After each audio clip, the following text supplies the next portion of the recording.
workbench slash pulley, which is basically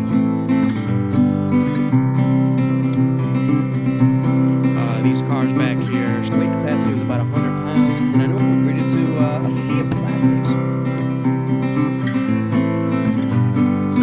Quick look at all the parts here. We have the caster wheel. I'll use a rubber mallet and a 14mm.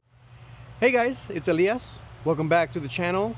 If you are new here and you like car stuff, be sure to hit that button below to subscribe.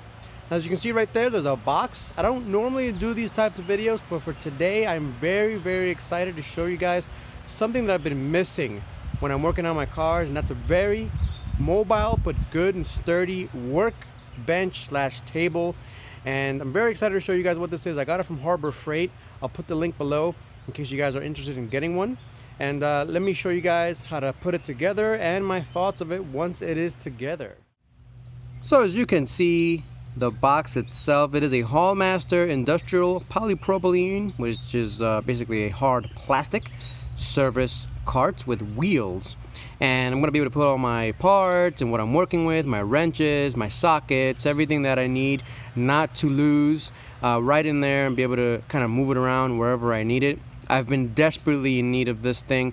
You know, I've been putting my tools, my equipment, my camera stuff basically on this really hard asphalt. It's just not really good for any of that stuff. So I'm very happy to finally get one of these and put it together. And I'm going to show you guys real quick how to quickly put it together and my thoughts on it. What are some weak points? What are some positives of it? So let's go get started.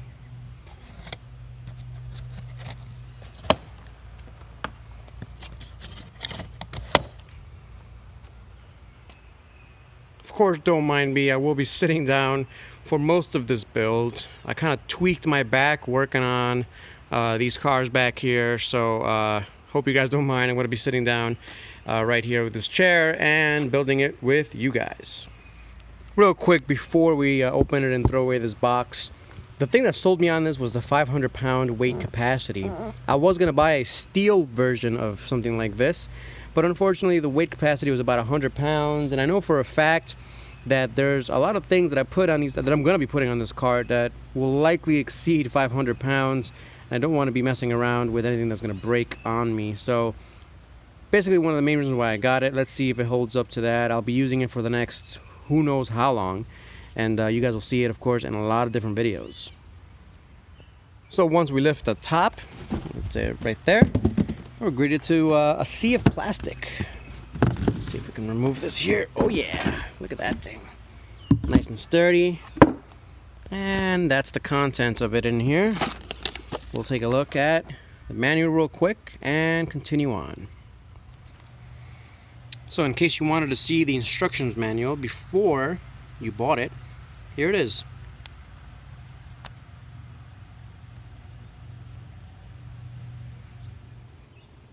So taking a quick look at all the parts here, we have the caster wheels. 2 of them are swivel, 2 of them are fixed. And we got the bottom tray. You can see the bottom tray has these on top of it here. Where these legs go, there's 2 of each. And apparently they'll be easy to find out where they go. This one obviously goes right in there.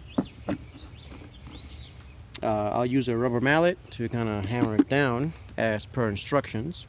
And you got the top tray, 2 more legs, and the tray that goes basically right there. Now in terms of tools, you need a knife to open the box, rubber mallet to kind of hammer some things down, a Phillips head screwdriver, and a 14mm anything, because that's the size of this nut that you're going to use to tighten this up. So that's 14mm, and that's my 14mm socket. So first you got to insert these legs right in here. Make sure they're snugly put in there, and the best way to do it is to kind of just hammer them down right there.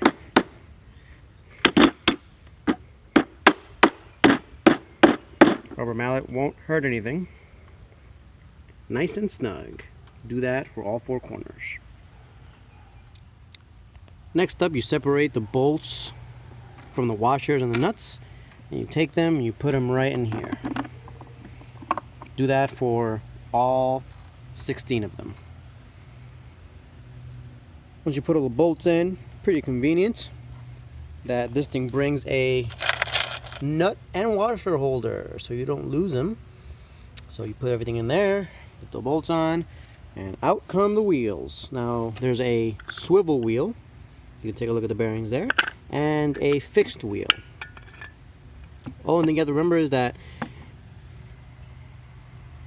each wheel, whether fixed or swivel, so you have to go one side or the other. So put both fixed wheels up here or both fixed wheels back here. Doesn't matter what direction you put them in. Just put them in there and make sure they're paired up correctly.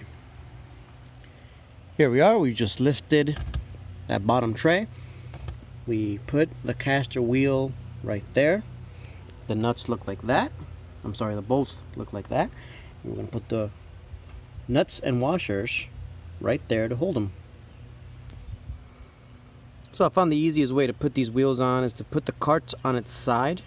So it's pretty much on its side here. This is parallel to the ground, and you hold on, you put the washer on first, hold on to it with your finger, basically put pressure on the bolt itself, so you could go ahead and throw on that nut without the bolt going through, and then you just slide the nut in.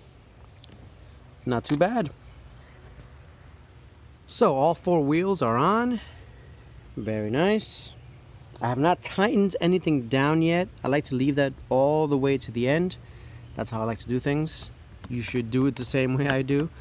I recommend it. So let's go ahead and finish putting on the top. So don't make the same mistake I did.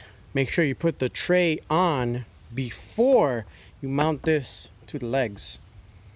That's the only way you can put the tray onto the top tray here. So you make sure you put this on first with the rubber mallet. I kind of hammered it in there. Looks all good, looks nice and flush. And then you put the legs where they belong. To put on the top, you simply just line things up. Very easy. I'll show you guys. I'll take this off. So you line that up to that. You kind of just slide it on. Just like that.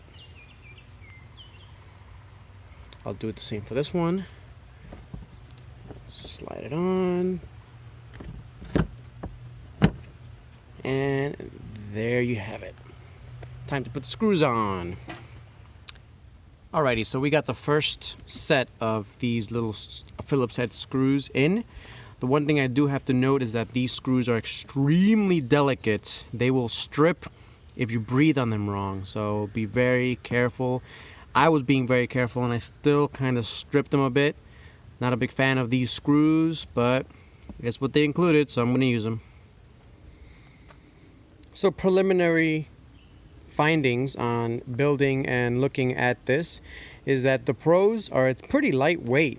You know, the metal ones are kind of heavy. This is pretty light. You can kind of move it around however you like. Everything feels pretty sturdy. You know, I could put a lot of weight over here. I mean, I'm basically putting most of my weight on this and it's not really flexing much. So you could tell it's nice and strong. It's pretty mobile. It's pretty small, pretty thin. I could fit it in my little garage right here. So I don't have a problem with that. I really can't wait to start using it. Some of the negatives are that these screws back here, they're not made of the best quality. They basically, like I said before, if you breathe on them wrong, they will strip. So you gotta be very careful with that. How often are you gonna be taking this apart anyway? It's not really a big deal. Yeah, so far I like it. Maybe the only other negative is that I wish all 4 wheels were kind of swivel like that. These are the fixed ones. These are the swivel ones. But hey, not a big deal at all. I like this a lot. Alright guys, thanks for watching as usual. If you have any questions, put it down below. And I'll catch you guys next time. Peace out.